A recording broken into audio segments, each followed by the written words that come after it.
In this question, we've been given this function and we're asked to evaluate it at -2. So that really just means substituting the value -2 into the function, and that essentially means just replacing all of the x's in the function with -2. There's only one x in this particular function, but if there were more, you would replace them all with -2. A function, remember, is just really a fancy word for a formula, and a formula is really just a rule. And the rule here is to take your x value, cube it, and then multiply that result by 5. In terms of the working, we're just going to mirror this line of working, but we're replacing all of the x's with -2. So we're going to get f of -2 equals 5 times -2 cubed. You could write that as 5 times -2 cubed, or 5 bracket -2 cubed like this, or put a multiply sign in between those. So -2 cubed, that's -2 times -2 times -2 again. So -2 times -2 gives you +4, times -2 again goes back to a negative, so it'll be -8. So this is going to be 5 times -8, and then just evaluating that by multiplication to get -40. So that's the answer for that problem. So we've put -2 into the function and we've got -40 out of the function. So that's the answer for that question.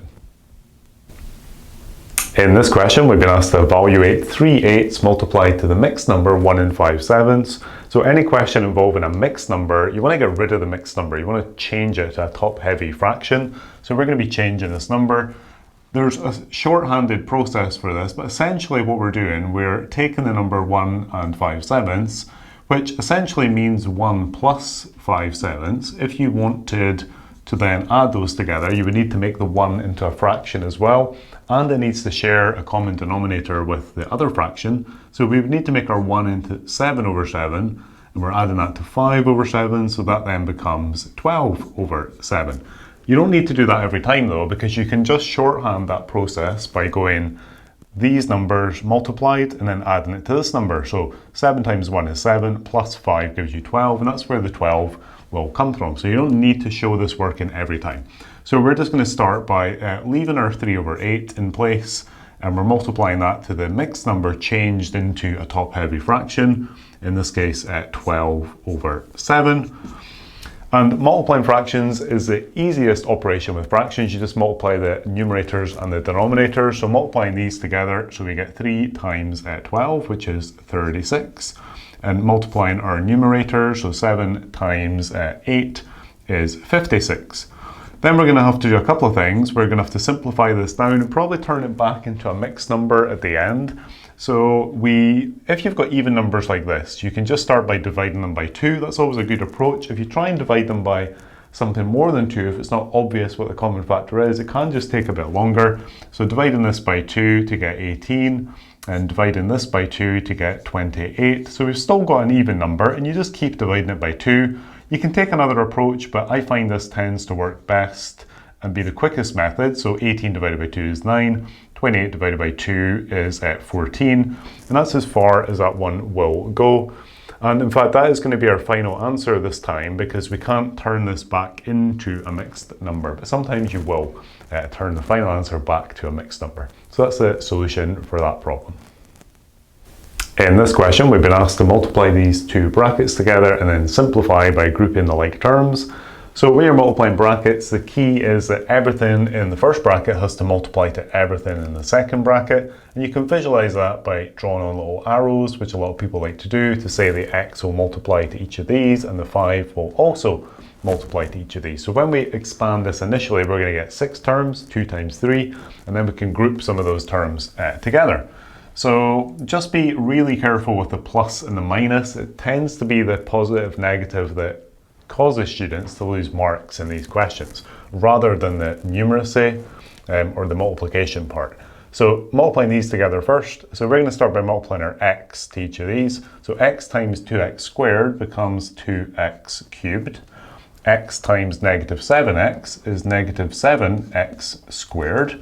X times negative 3 is negative 3x. Now moving on to the 5. 5 times 2x squared is positive 10x squared. 5 times negative 7x is a negative 35x. And then finally, the two number terms. 5 times negative 3 is negative 15. So it should be in a question like this, that you've got one term with the highest power and one number term and then a mix of other terms in the middle. So we're going to be leaving our highest power term in front. We're going to be writing these in descending powers. So looking for other terms that match up. So these x squared are like terms. So we've got negative 7 x squared plus 10. Negative 7 plus 10 is positive 3. So we get plus 3x squared. Only other term in the middle here are the x terms, so negative 3 minus 35. That is not a double negative, even though there are two negatives. It's just the number negative 3 take away another 35, so going more negative. Or think of it as negative 35 take away another 3 if you prefer that. Either way, it becomes negative 38x, and then we've just got our minus 15 on the end. So it should be fairly straightforward, that question. Just be really careful with the plus and the minus and watch out for things like double negatives. There were no double negatives in this question because there was no negative here, but in a lot of these questions there are double negatives. That's one of the things they like to test on. But either way, just be really careful with the numeracy and the plus minus aspect. In this question, we've been asked to calculate the length of the major arc from A to B. So it's really just a direct use of the arc length formula. Arc length formula is not given to you on the formula sheet, so it and the sector area formula have to be committed to memory, unfortunately. They're very similar. This part is the same for sector area, but instead of pi d, you've got pi r squared. Pi d, remember, is just the formula for the circumference of a circle. And if this changes to pi r squared, that's just the formula for the area of a circle, and this part is just controlling how much of the circumference or how much of the area you're taking. Okay, so in our case, we're just going to go ahead and plug in the numbers. So our angle here is 240 over 360 times pi times the diameter. So in this question, as is common in these questions, they've given us the radius, which is 30, diameter is twice the radius, it's going to be times 60. So you might get a mark already just for remembering the formula and populating the information. The thing that's challenging about this question is it is non-calculator. So they're telling us to use an abbreviated number for pi, 3.14. These questions can be calc or non-calc. They are more difficult, obviously, when they're non-calc. So we need to figure out a way to process this number. It's not easy. There are some little numerical sort of tricks. So you've just got to process it in a logical way, but there is a bit of personal preference as well about how you go about this. I'm going to start by making this fraction a bit easier, simpler. I might just do this at the side actually. So the fraction 240 over 360, one quick win you can get there is just divide top and bottom by 10. So it just becomes 24 over 36. 24 and 36 are even numbers, so you could simplify that down further just by dividing by 2 or even a higher common factor, for example 4. So if I divide by 4, then I get 6 on the top, and 36 divided by 4 is 9. They're now both divisible by 3, so you don't have to go straight to the most simple form, just break it down step by step, divide on top and bottom by 3, and we get 2 over 3.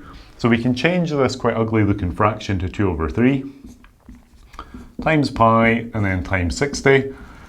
You definitely want to do the times pi part, which we're going to change to 3.14 at the end. I wouldn't recommend that doing it in the middle of the calculation because you're going to have to then carry a decimal number all the way through. If we change that to 3.14 there, it's going to be more difficult. So what I would recommend doing now is multiplying the 2/3 to the 60. So basically changing the order. The order in which you multiply things doesn't matter, so it's personal preference, and that's going to be important in a question like this. So here we've got 2/3 of 60, so that's like 60 divided by 3 times 2, or 60 times 2 divided by 3. Doing the division first is a bit easier, so 60 divided by 3 is 20, 20 times 2 is 40, so we get 40 times pi. We could now change our pi to the 3.14, and then we just need to figure out a way to multiply those together. So one thing you could do, there's a few different ways to go about this, but one thing we could do is change this to 4 times 10 times 3.14. So almost like breaking your 40 into 4 times 10. Or you can just do this, you know, as a chimney sum. I mean, whatever way you need to do it is fine. But there are little numerical tricks. So by doing this, multiplying the 10 to the 3.14 is quite easy because all that we're going to do there is change the decimal place. I'm just going to pull this over here. So 3.14 times 10 just becomes 31.4. So this becomes 4 times 31.4. And then the numeracy is maybe a little bit less intimidating. So 4 times 30 is 120. 4 times 1 is 4. So that's going to be 124. Let me just kind of make a note of that, 124. And again, you could do this as like a chimney sum or something. 4 times 0.4. Well, 4 times 4 is 16, so 4 times 0.4 is 1.6, so we're going to be adding to that 1.6, so the final answer would be 125.6.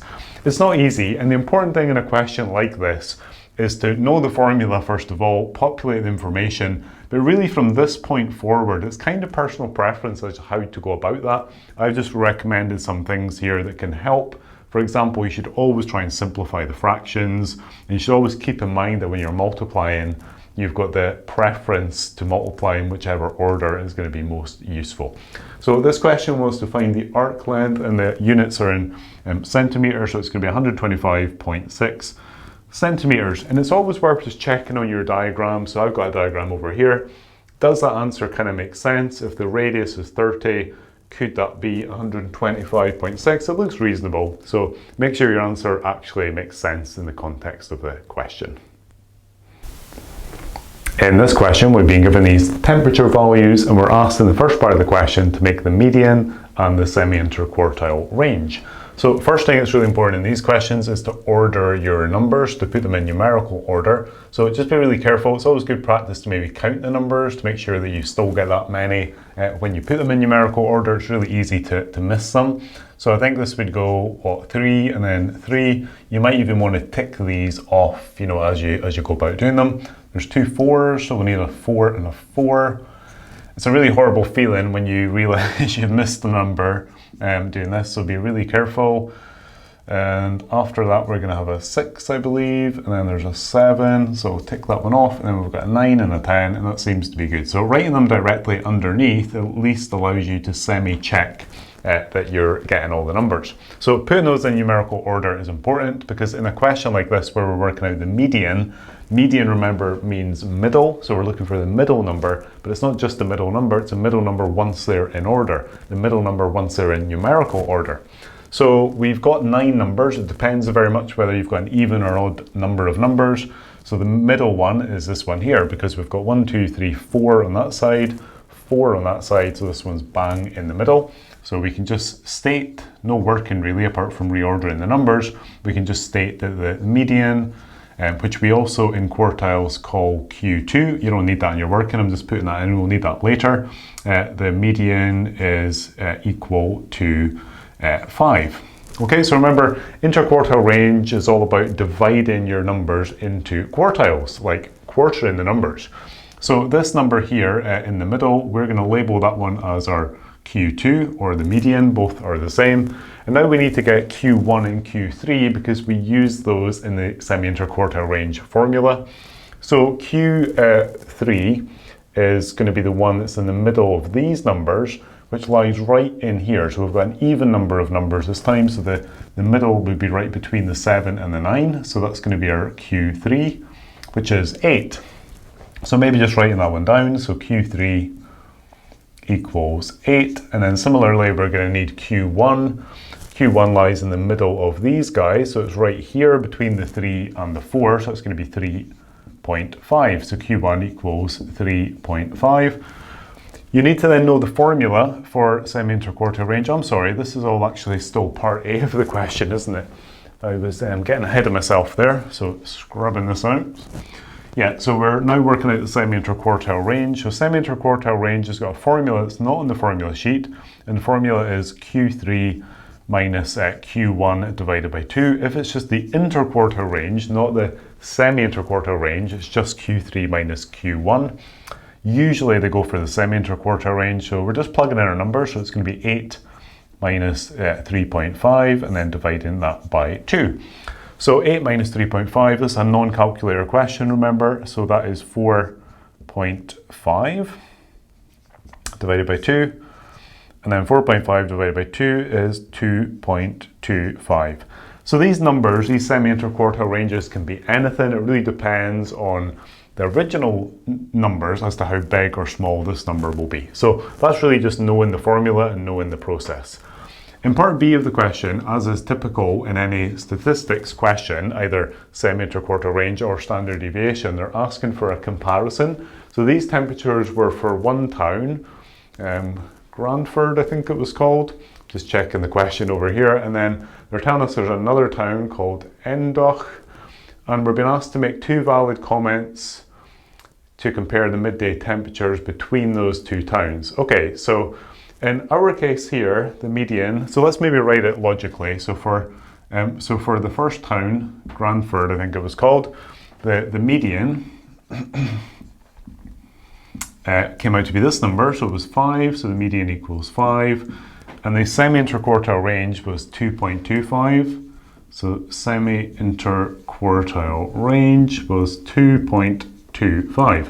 For the other town, Endoch, they're telling us that the median is 8 and the semi-interquartile range is 1.5, so the median here is equal to 8 and the semi-interquartile range is 1.5 degrees. I should really put degrees on here because it was a temperature measurement. So we've got to compare these numbers, and we're comparing the medians and we're comparing the semi-interquartile range essentially, and we're making comments not as simple as one's bigger than the other, but what does it actually mean? Well, median, remember, is a measure of average. So what we're saying here about the medians is that the average temperature in Endoch, so you can say that the average temperature, there's always a little bit of, writing, I guess, words in these questions. So the average temperature, and it's really important to get the word average. It's key. You don't get the marks if you don't get that word in there, or a word that means average, but average is the ideal choice. So the average temperature in Endoch was higher because it was 8 versus 5 than Granford. So that's not saying that the temperature every time that they measured was higher. They're just saying that on average, because of the median comparison, it was on average higher. So that's the first statement, the first comparison. The second comparison is to do with the semi-interquartile range, which is not a measure of, it's not a measure of sort of performance, it's a measure of distribution of the numbers, consistency, basically. So in Granford, it was 2.25, it's gone down to 1.5. That means that the numbers, although we can't see the numbers for Endoch, they're not given in the question, but if we could see them, on average, they would be closer together. If they're closer together, it means they're more consistent. So a lower semi-interquartile range, just like a lower standard deviation, implies more consistent. So we could say that the temperatures, temperatures in Endoch were more consistent. And the key word there is consistent, or some word means consistent. So got to get this word in that part to get your mark, and you've got to get a word like average in the first part, just because that's showing that you understand the definitions of median and semi-interquartile range. So that's it, the solution or solutions for that question. In this question, we're being asked to find the equation of the line of best fit. So a line of best fit, remember, is just a line that goes through the middle of a scatter graph. So we're trying to center it to make it the best fit. But the important thing is it's got to go through 2 points on the scatter graph. So in this question, we're not directly given the points. I'm looking at a diagram over here, but we can see them on the diagram. So they've not been given to us explicitly, but essentially this is a straight line question. So we really just need 2 points to find the gradient and to find the equation of the line. So I would say start by explicitly writing down your points. You can see one of the points is at 1.5 along the way and 14 up the way. So 1.5, 14, this is part A of the question. And just picking out any other point, there is only one other point on the graph that the line goes through, and that's at 3.58. So it's always good practice just to write these down. As is the case with any straight line question, these scatter graph questions, lines of best fit, are just straight line questions. So we're going to make the equation of our line. We're going to start by making our gradient. So you can work these questions if you wish in X and Y and then change it at the end, because you can see in the question it's asking for the line in terms of F and E. We're just going to swap out our F and E at the end. So the gradient, just using our normal sort of gradient formula, y2 minus y1, so the vertical divided by the horizontal, x2 minus x1. So plugging in your numbers, but always it is always the case with straight line graphs. If you've got a diagram, check the diagram and try and predict the gradient. So you can see the gradient is sloping down to the right, so it should be a negative gradient. And it's fairly kind of 45 degree-ish, so it should be around like 1 or 2, minus 1 or minus 2, sorry. It shouldn't be some big number or some small number. So looking for that as a prediction. So it doesn't matter how you label these. You can go x1, y1 or x2, y2 as long as you're consistent. So I'm going to do this one first. So 14 minus 8, as long as I then start with the 1.5. So 1.5 minus 3.5. So just taking this forward, it's a non-calculator question, so just checking your numeracy carefully. So 14 minus 8 is 6. 1.5 minus 3.5 is negative 2. 6 divided by negative 2 is negative 3. So a little bit steeper than I thought it was going to be, but in the right ballpark. So it depends on the scale. You can never quite tell for these. It really depends on the scale, but it is in the right ballpark and it is negative. So we're probably happy with that.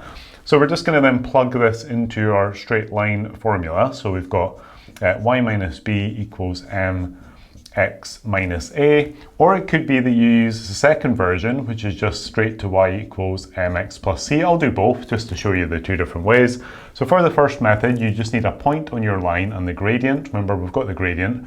So for my point, I think I'll choose this one. And in my point, this is going to play the role of A and this is going to play the role of B.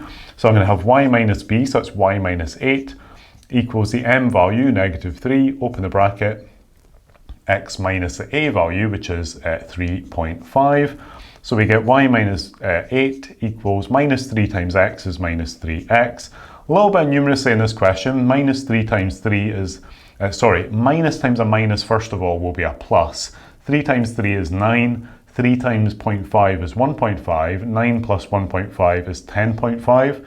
It's unusual for straight lines to involve so much decimal work, but this question just happens to be that way. So you just got to be careful with the numeracy. So we get y equals minus 3x, add in the 8 to the other side, and we get plus 18.5. Remember, the n number is the y-intercept. Looking at the diagram, if you imagine that line carrying on, could it intercept the y, or the f axis in this case, at 18.5? Yeah, it looks bang spot on, so we're happy with that. So that is the answer. If you use this formula, which is just a slightly different method, you're just going to pick out, well, first of all, we know the gradient, so we can put in the minus 3 for the m value, like this. And we just need to find the c value now by picking out one of the points and putting the values in for x and y. Doesn't matter if you use, we could use this point or this point. I'll just use the same point, but in this way of thinking about it, this becomes our x and our y value for this slightly different formula. So the y value is 8. We've got minus 3x, but remember, minus 3x means minus 3 times x. So we're multiplying the minus 3 to the x value, which is 3.5. Plus c. So we did this calculation over here, although we did it with a positive, two negatives. This time it's a positive and a negative, just because the formulas are a little different. So we've got, it came out to be 10.5. This one will be minus 10.5. So we get 8 equals minus 10.5 plus c. Solving that equation for c by adding the minus 10.5 to the other side, we would get 8 plus 10.5, which is that 18.5. So we get 18.5 for the c value. Then we're just plugging back into here. So we get y equals minus 3x plus 18.5. So it should be that you get the same answer regardless of which way you do it. They've asked for the equation in terms of f and e. So just checking the diagram, be careful, the vertical axis is the f. So that's what is normally y. So that now becomes f equals, and swapping out the x for an e, minus 3e plus 18.5. This question, remember, was to do with engine efficiency and fuel consumption. So That's telling you that if you know the engine size, you can plug that in there, and this formula will then allow you to calculate the fuel consumption. So these straight line questions have got a little bit of context, a little bit of a story behind them. So I'm just going to check part B of this question, which has given us a value of 1.1 for the engine size and asking us to use our equation to calculate or to estimate the kilometers per litre that AMR should expect to get. So really this is just asking us to sub in the 1.1 for E. It's saying that the engine size, which is the E value, is equal to 1.1, and we're just going to sub that into the formula. It's important to note in a scatter graph question that we use words like estimate, which tends to throw students off. It's like, why is it an estimate if I'm doing it as a calculation? It's because the line of best fit that we're using for this value that we're going to work out in a moment, the line of best fit itself is an estimate because it's a middle, it's kind of where we think the middle of the scattered points are. So it is just going to be an estimated value. It's an accurate value in terms of using this formula, but the formula itself is an estimation of the points in the scatter graph. So we're just going to plug this value in. So we're going to get F equals -3 times 1.1 because it's -3E, which is -3 times E, so -3 times 1.1. And then we're just going to add to that the 18.5. And you could sort of check this on the diagram as well. If you go along the diagram to where you are at 1.1 on the E-axis, going along the way, and then go up from that 1.1 till you hit the graph and then go over to the F-axis, it looks like that answer is going to be somewhere between 14 and 16. So that kind of gives us a little prediction of what this should come out to be. So -3 times 1.1 is -3.3 plus 18.5. It's always more difficult, I think, to take a negative and add a positive number to it. And a lot of people will make this more negative by mistake. So a good little tip here is spin it around, because it's the same calculation to do this the other way around. If you spin it around like this, then it's a lot more straightforward, I think, to know what to do. So 18 minus 3 is 15, 5 minus 3 is 2, so it'll be 15.2, and that is the final answer. So just checking the units there, it was kilometers per litre, so it would be 15.2 kilometers per litre. So fairly common scatter graph questions, but they are really essentially just straight line questions. So you should already be familiar with that technique from just working the straight line topic, but they do bring in some other aspects as well, in particular the change of the letters, so be careful with that. A lot of students leave in terms of X and Y and then they lose a mark. So those are the solutions for that problem. In this question, we've been given this formula and we're asked to make X the subject. So at the moment, the A is the subject, and we want to use some algebraic operations to sort of turn that around and make X the subject. So eventually we want X equals and then everything else on the other side. So the first thing that strikes us here is the 1/2. The 1/2 is sort of getting in the way. We don't like fractions in this question type or in equations. We want to get rid of those straight away. So we're going to achieve that by multiplying both sides by 2. So multiplying the left-hand side, the A by 2, just gives us 2A. Multiplying the right-hand side by 2, well, 1/2 times 2 is just 1. So we're going to end up with 1H and then the bracket, but we don't write in 1. So effectively, we're just going to end up with H and then the bracket like this. At this point, you could either multiply out the bracket or you could divide by H. Either way is fine. There is a bit of personal preference in these questions. It's probably going to be more efficient to divide by the H.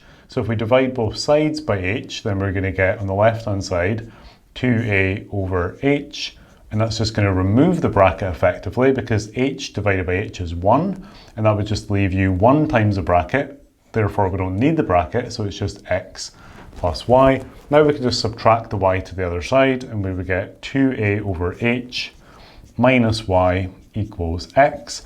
Usually we put the subject letter on the left-hand side, so we're just going to switch that around. So that would become X equals 2A over H minus Y. So now X is the subject. So the other option here would have been at this point, we could have multiplied out the bracket. So let me just show you that other way you could have gone about this. So multiplying the H into the bracket, H times X gives us HX. h times y gives us hy. Then we would move the hy term to the left-hand side, so we get 2a minus hy equals hx, and then finally dividing by the h on both sides, so we get 2a minus hy over h. It's just really a funny game of moving things around effectively when you solve equations or change the subject. So we could leave it at that point, or we could separate these to make it 2a over h minus hy over h, which is looking a little more now, isn't it, like this one here. These two h's would cancel, so you just get 2a over h minus y equals x. So you get the same solution either way, and it's up to you as to which way you go about it. Probably this method in this particular question is a little more efficient. So that is the formula, now changed to have x as the subject. And this question is a classic simultaneous equation word problem. So in the first two parts of the question, we're asked to make the equations that we're then in the third part of the question going to solve. So the first two parts are fairly straightforward. We're given information, which I'm looking at over here.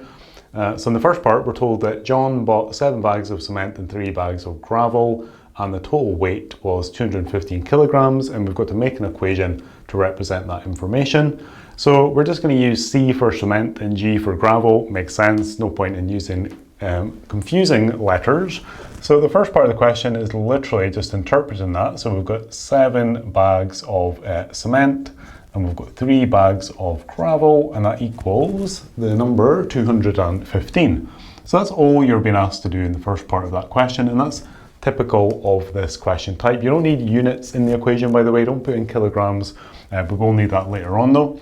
Part B is very similar. In part B of the question, we're just given more information, asked to make a second equation. So in part B, we're told that Shona bought 5 bags of cement, 4 bags of gravel, and it's 200. So 5, 4, and 200. So we've got 5C plus 4G equals 200. Okay, so really kind of giving you the marks. Hopefully those first two parts, you got a mark for each of those. And then for 4 marks, we're trying to work out the C value and the G value, because that is the weight of 1 bag of cement and 1 bag of gravel. Okay, so this is where the simultaneous equation part kicks in. So start by putting these together. I'm just going to maybe work these over here actually for part C. So start by putting these together. I mean, it's important to keep simultaneous equations in pairs. So I'm just going to rewrite these over here. That's meant to be a 215. Let me fix that real quick.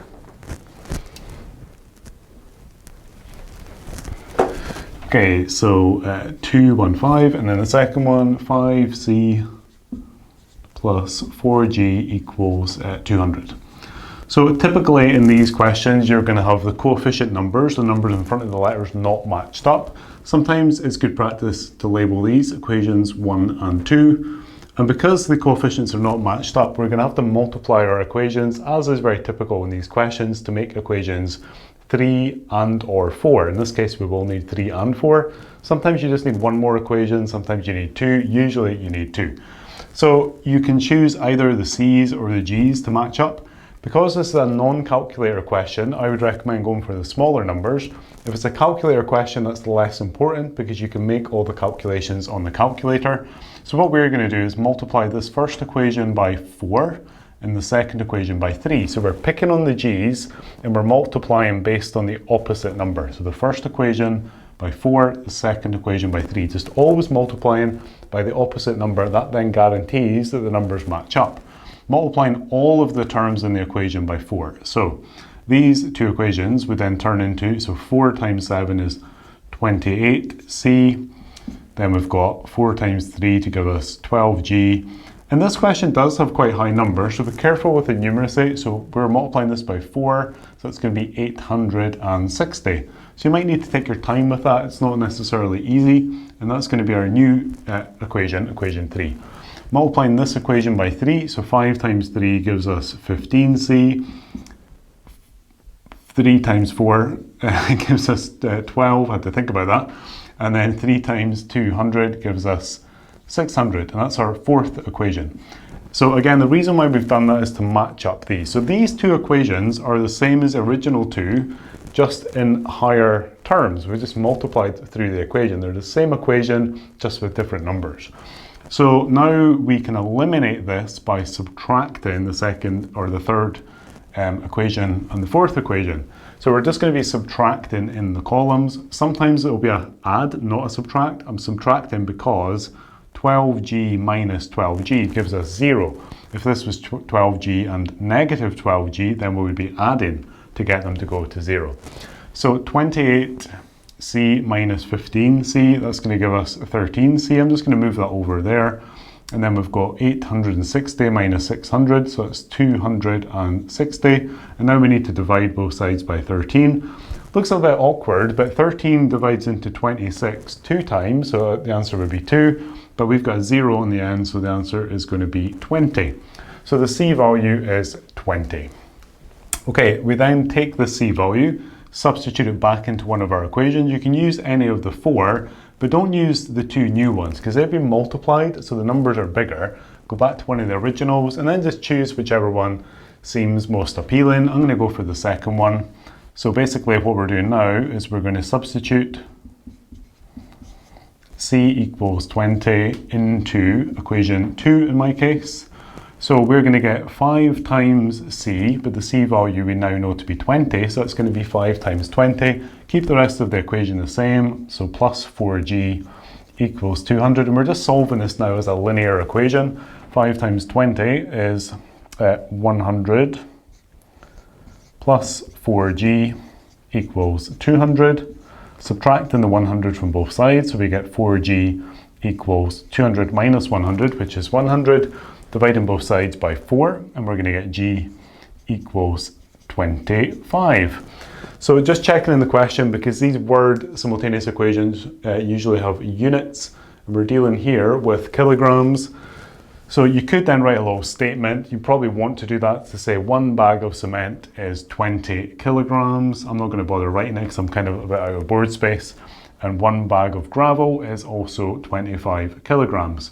But you definitely need the units in there for sure. Simultaneous equations are always on the final exam, so this is definitely a technique worth practicing, so you can almost guarantee the marks. In this question, we'd be given this diagram, which is a parabola graph with a maximum turning point of 420. So the maximum refers to the turning point being at the top rather than at the bottom if the U shape went this way. And we're asked in the first part of the question to write down the equation of the axis of symmetry. So notice it's a write down question, which kind of implies that you need no working or very little working. So the axis of symmetry is not on the diagram, but it's just the line that goes through the middle. So it goes through the turning point. So you can imagine it being a line coming down here, going through the turning point, all the way down like this. So it's a line that splits the parabola into 2. And we're being asked to write the equation of that line. So it's a straight line, but it's not a straight line that uses a normal straight line equation format, y equals mx plus c. And that's because it's a vertical line. Vertical lines have got their own format of equation. Vertical line equations are in the format x equals, and then just a number. And the number is the x coordinate of any point on the line. So we've only got one point on the line, which is our turning point, the point that's at 420. The x coordinate of that point is 4, so the answer is just x equals 4. Basically, the line of symmetry type question is x equals whatever the x coordinate of the turning point is. And that also goes the other way. If you knew that this was the equation of the line of symmetry, that would imply that this x coordinate would have to be 4 as well. In other words, these two values should always be matched up. Okay, so that's part A. Part B of the question is giving us the equation of that parabola, and it's written in a slightly strange looking format. So it's written in completed square form, but it goes like this, which is a little strange, but a more natural form of this completed square format would be like this. And that's the one that we're more used to seeing, something like that. This one's different because the minus is in front of the bracket, which would be here, but we just don't like negatives on the left-hand side, so this would be the natural form. This is the form they've given us just to avoid having a negative on the left, so we put this term second. But this and this are the same thing, and sometimes it's useful for students to rewrite that as that, just remembering to put the negative in front. What was the point of the negative? Well, that's the thing that makes the graph upside down, U-shape, with a maximum turning point rather than an actual U-shape with a minimum turning point like most of them are. But remember, these values A and B just correspond to the X and the Y coordinates of the turning point. So this question is worded as state the A and the B values. So we're not being asked here to work anything out again, we're just being asked to state them. So the minus in front plays no part here. The minus is just the thing that controls the upside down shape of the graph being like that. So that doesn't play any role in terms of the turning point and the A and the B value. This is a completed square form which gives us the turning point coordinates. So this one here, the A value relates to this. If it's a minus some number here, that will correspond to a positive 4 in this case. So that just tells us that our A value is just 4. Okay, so if you've got x minus 4 all squared, that would tell you that being a minus 4, the turning point would be at positive 4. It's always the opposite for that one. For the one outside the bracket, that just corresponds directly to the y coordinate, so that's just b equals 20. Okay, so that's the answers for that question. But let me just quickly show another example, because it's not necessarily, if you don't understand this, it's not necessarily clear, I think, how to get those. So let me just take another example. If you had the equation y equals x minus 3 all squared plus 7, okay, so if they gave you that equation, these numbers give you the turning point of the parabola. But the trick is this one in the bracket has got to change sign. So if it's a negative 3 in the bracket, this would tell us our turning point coordinates would be at positive 3. If it had been a positive 3 in the bracket, this would be a negative 3, so always the opposite number. And then the number outside the bracket just stays the same.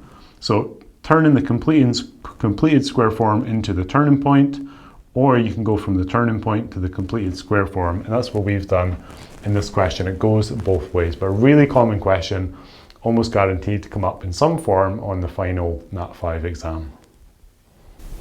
In this question, we've been given these two vectors, PR and RQ, and they're both written already in component form, and we've been given this diagram that corresponds to the vectors PR and RQ. In the first part of the question, we're asked to make the vector P to Q. So just to break this down a little, what is the vector P to Q? Well, it's asking you to make the vector starting at point P, getting to point Q. Vectors, remember, are about direction. How do you start at one point, get to the other? For example, the vector PR, which is how do I start at P and get to R, is just telling us to move 6 in the X direction, that is in the horizontal direction, so 1, 2, 3, 4, 5, 6, and then 4 in the negative Y direction, which is 4 down the way, 1, 2, 3, 4. So that's all that a vector is. Similarly, RQ is saying start at R. To get to Q, you go 1 back the way, so 1 negative X direction, so going 1, which is maybe a little bit too big on my diagram, and then 8 up the way, 1, 2, 3, 4, 5, 6, 7, 8. So these are just the numbers we use to represent the move in the left to right direction and the vertical up and down direction.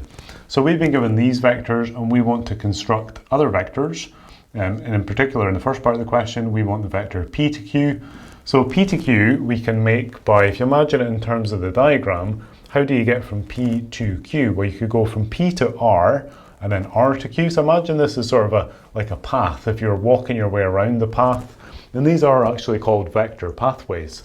So you could go from P to R by sort of breaking this journey down. You could go P to R, and that would take you from there to there, and then resume your journey from R to Q. So that'll be then the vector R to Q. And we're just adding these together because you need to add both parts of those journey to get to the final destination. And the way that these vector pathways work, if you're starting at P and going to Q, then you can add as many vectors as you want, but they've got to start at P and end at Q. So start at P, end at Q, that's going to do this. And these middle letters have got to join. That's got to be the same as that for these to connect.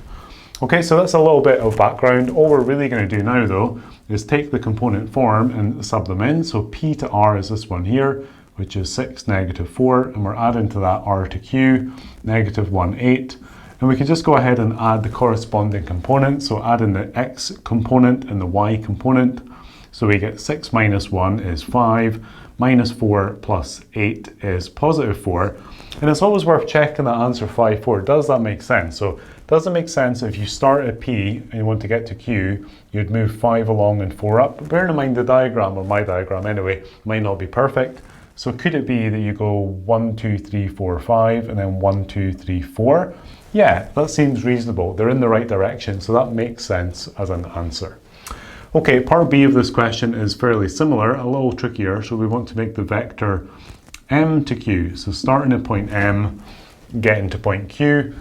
So how are we going to do this? Well, we could do it by going from M to P and then P to Q, or we could do it by going from M to R and then R to Q. Either of those two ways would work. I think we'll probably go this way. One good thing about vector pathway questions, whichever way you go, you get the same answer. So they're telling us in the question that M here is the midpoint of P to R. So that means that, for example, we're going to go from M to R and then R to Q. But M to R is just half of, because this is the midpoint, P to R. So the vector M to R is 1/2 of P to R. So let me just maybe write that up there. So the vector M to R equals 1/2 P to R. Okay, and we're going to need that fact. So we're going to break our journey down as in M to R. So MQ equals M to R. So that's the first part of our journey. That's going from there to there. And then we're going to go from R to Q. So we're adding to that R to Q.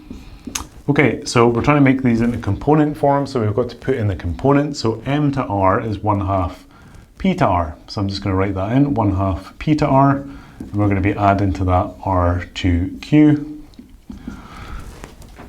P to R is this vector here, so it's 1/2 of that vector. So it's 1/2 of the vector 6, -4.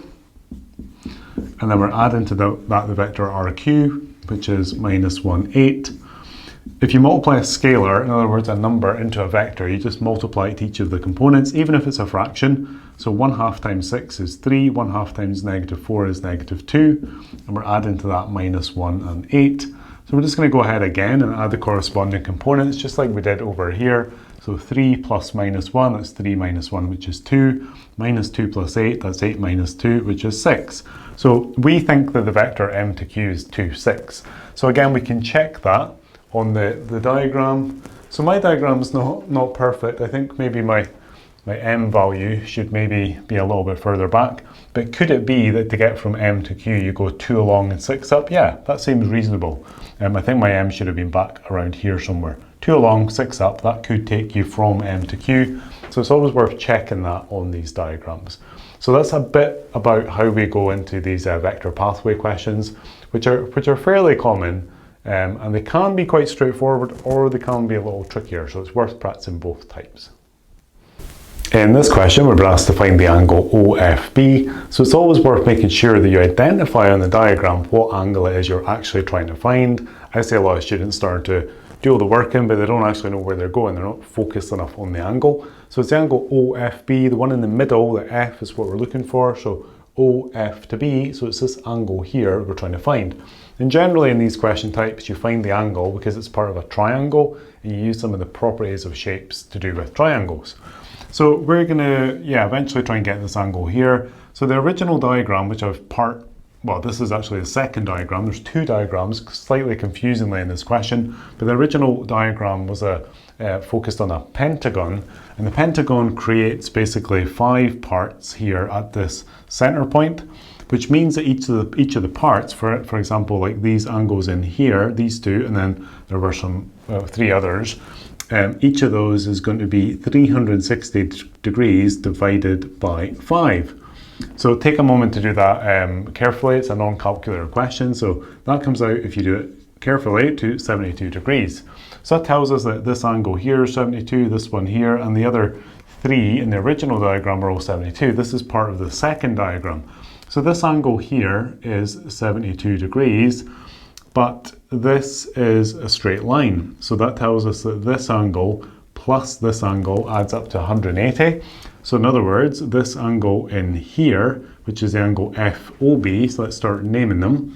So the angle FOB with O in the middle, that's going to be 180 minus 72. So 180 because of the straight line minus 72, so that gives us 108 degrees, which looks reasonable on that diagram.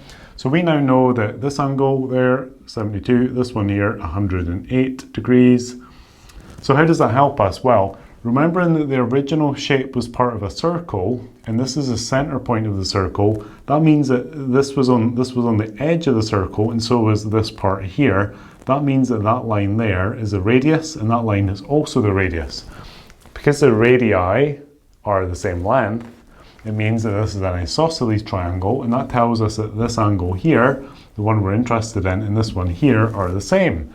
So if we can just take 108 away from 180, because remember the angles add up to 180 in a triangle, and divide that by 2, we'll get the angle that we're interested in. So we can do 180 minus 108, which is 72. And then the angle that we are interested in, which is O to F to B, so O to F to B, this angle here, is going to be that 72 divided by 2, which is 36 degrees. So that one there and that one there will both be 36 degrees. So a tricky little question, that one. Most students tend to find that question quite challenging. It's a combination of properties of shapes in the direct sense, and also kind of using the information about the circle, which is what a lot of people miss, and therefore they forget or don't notice that this is therefore an isosceles triangle. But that's quite common in these question types. Anyway, that's the solution for that one.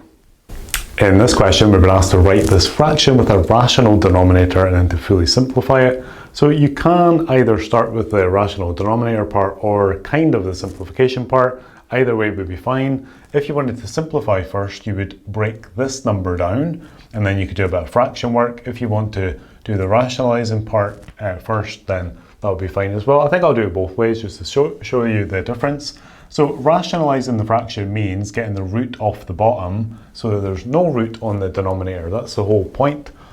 So to achieve that, we multiply by the denominator over itself, which is just really a fancy version of the number 1, because anything divided by itself is just 1, and multiplying something by 1 doesn't change it. So we're fine to do this. You can multiply anything by 1, it doesn't change it. So now we're timesing two fractions together, so we times the two tops together. So we're going to get root 2 times root 40 divided by root 40 times root 40. A root times itself, the roots just cancel, and you're just going to get 40, like that. And then we'll need to take this a little further. So we've rationalized the fraction at that point by making the denominator into a whole number, but now we need to simplify the top. So root 2 times root 40 is root 80. There's a whole bunch of different ways to do these, by the way. They always get to the same point eventually. So then we can split this number down. So I could make that into root 4 times root 20. And that's going to be over 40. I'm going to have to start going down the way. I'm going to run out of board space. Square root of 4 is 2, so that becomes 2 root 20 over 20. Now we could divide top and bottom by 2 to get just root 20 over 10. Root 20, though, can be broken down into root 4 root 5 over 10. Square root of 4, sometimes these questions just go on forever. Square root of 4 is 2, so that becomes 2 root 5 over 10. And then finally, I feel like I've made some kind of weird shape here. So finally, dividing top and bottom by 2, and we're going to get root 5 over 5. So that seems excessive, right? That seems an awful lot of working for such a small question. And it's just because I don't think we've chosen the best method there. So let's have another go at that. So we've got root 2 over root 40. This time, if we start by breaking the fraction down on the, the denominator, so the root 40 can be made into root 2 root 20. Now these two root 2's cancel to give just 1 over root 20. Now we would rationalise by multiplying that by root 20 over root 20. So it's still a bit of work, but it's probably more efficient. So that gives us root 20 over 20 at that point. This we can now make into root 4 root 5 over 20. Square root of 4 is 2, so we get 2 root 5 over 20, and then dividing top and bottom by 2. So we're just at this stage now to get that final answer of root 5 over 5. So maybe not massively more efficient. Either way you go about that question, it is tricky, but the whole point is that we started off with a irrational denominator, a root on the bottom, and we turned it into eventually a fraction which does not have a root, has a whole number on the denominator. So these are the, whichever method you use, the same final answer. In this question, we've been given a diagram of the graph of this function, y equals 3 cos x plus 45, and we've got to figure out the coordinates of point A, which importantly is the minimum turning point. So remember that these numbers take a normal cosine graph and do something to it, so transform it in some way. Let's just think back to what a normal cosine graph looks like and think about where that minimum turning point normally is. So a cosine graph normally goes something like this. It's got a maximum value of 1 and it's got a minimum value of -1 corresponding to that point there. And then all of these key points occur every 90 degrees. So the point that we're interested in is this middle point. So this is the minimum turning point on a normal cosine graph, which occurs 180 degrees along the way, so halfway along the period. So the coordinates of this point normally would be 180 along the way, and then it's at the lowest point in the graph, so it's -1 down the way. So 180 minus 1. So the coordinates of our point A, which we don't need to show any working for, we're just trying to state the coordinate here, is going to be this point, 180 minus 1, transformed by whatever these two changes do to the graph. So the one in front, the 3, is the amplitude value. That's the one that stretches the graph up and down the way, so it takes it and stretches it by a factor of 3. So that's affecting the y coordinate, because the y coordinates are the up and down coordinates. So that's probably the easiest one. So that tells us that the y coordinate will be -1 multiplied by 3, which is -3. The second one, the one in the bracket here, this is a horizontal translation. It moves the graph left or right. This one's counterintuitive, so plus 45. You would think that would take it and move it this way. It actually moves it this way to the left. So it's going to be 180 minus 45, which is 135. So it's a slightly unusual presentation of that question type, this one, but that's how you need to think about it. The key for these is to know the original graph shapes and the key points, and to know what the position of these different numbers do to the graphs. We've been given this equation and we're going to try and solve it for x. It's quite tricky because it's got not only fractions, but two fractions with different denominators. There's a bunch of different ways you can go about this question type, but it's good practice to get rid of the fractions as quickly as possible. So you could make common denominators. There's a whole bunch of things you could do. Let's just keep it simple, I think, and just start by getting rid of the fractions. So if we multiply, first of all, to get rid of the over 2, that just involves multiplying each term by 2. Okay, so we're literally multiplying every term by 2. If you multiply x over 2 by 2, you just get x. The multiply by 2 just cancels out the denominator, the divide part of the fraction. Multiplying the -1 by 2, even though it's on the same side of the equation, you still multiply by 2 to get -2. And then multiplying this fraction by 2, but when you multiply a fraction by a whole number, you multiply only the numerator by 2. So this is going to become 3 times 2, 6, minus x times 2 is minus 2x.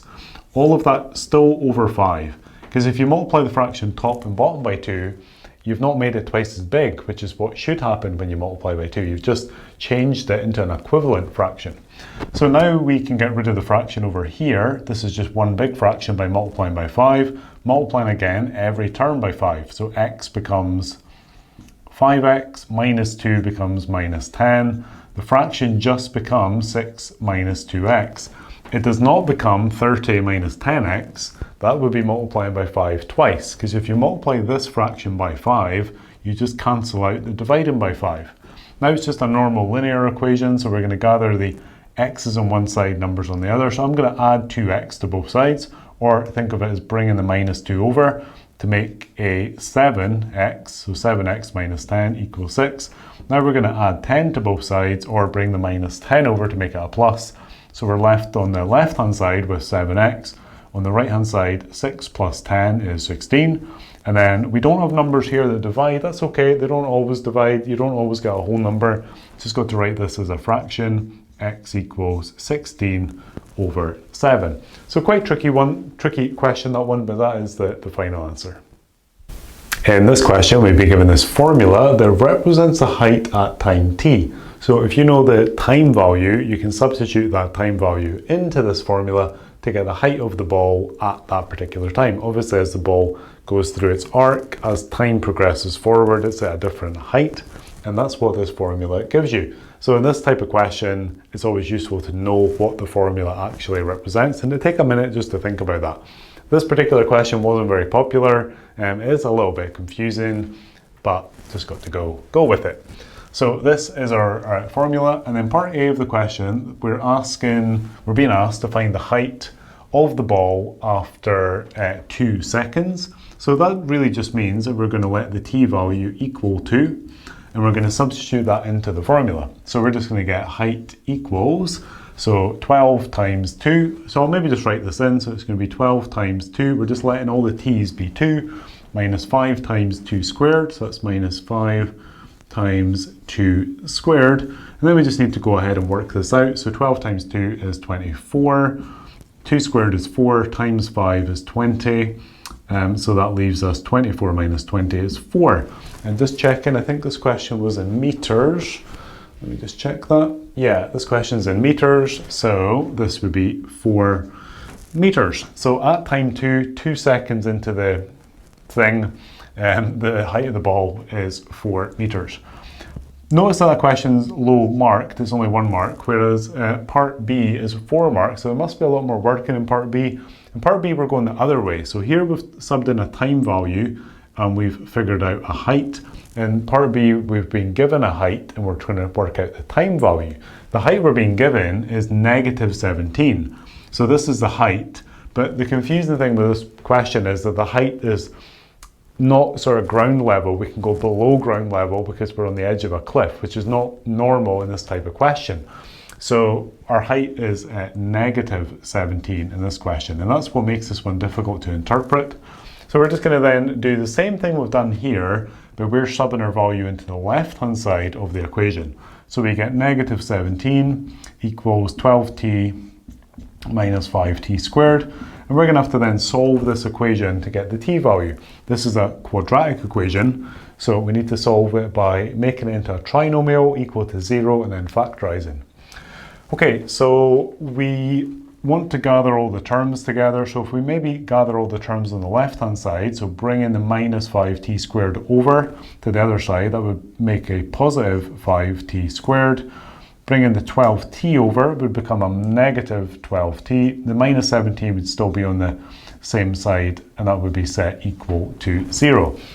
So that's already quite difficult with the interpretation, and this looks quite intimidating to solve. We're going to solve this by factorizing. So we're going to need 2 brackets.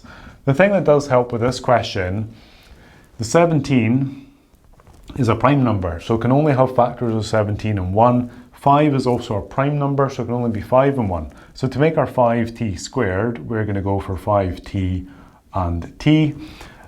The 17 has to be 17 and 1, but is it 17 1 or is it 1 17? Theoretically, it could be either way. Remember though, we've also got to make a minus 12 in the middle.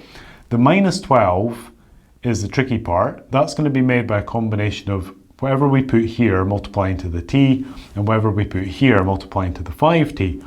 So if you think about it, if we put a 17 here, those two are going to multiply together. Now 17 times 5 is far too big to make a minus 12. So that tells us it has to be the other way around. So I'm just going to put in these numbers and then kind of check it and hope that that works. So 5t times t gives us 5t squared. These two will give us a minus 17 if we choose the correct signs, and we need to get all the signs correct to make a minus 12. That is achievable by making a minus 17 and a plus 5. So these two give us that, these two give us a minus 17. For the middle term, we've got minus 17t plus 5t, minus 17 plus 5 gives us minus 12. Tricky though, difficult question, interpretation-wise and for the factorizing. So now we're just going to split these off. So we get 5t minus 17 equals 0, and then we get t plus 1 equals 0. I'm going to solve that second one first to get t equals minus 1. So this is a time value, time negative Sounds a little bit like Back to the Future, so that's not going to happen, is it? So time cannot be negative in this question. So we can discard that one and just take this one forward. So just a linear equation to solve here. So 5t equals 17 by adding 17 to both sides and then dividing to get 17 over 5. And you could make that into a decimal, probably best to in this question. So that's going to be 3.4, and I think the time value was in seconds. Yeah, it was in seconds. So that's going to be 3.4 seconds. And I've just changed that into a time value, a decimal value, because it would be a bit weird to use a fraction for a time value. So that is the answer. So difficult question that, but not uncommon to get a wordy kind of contextual story question using a quadratic function. In fact, they're pretty common. It's the interpretation that's quite difficult. So you've just got to try working a whole bunch of different question types of that nature just to try and get used to interpreting the question and then following through with the working. Tricky though.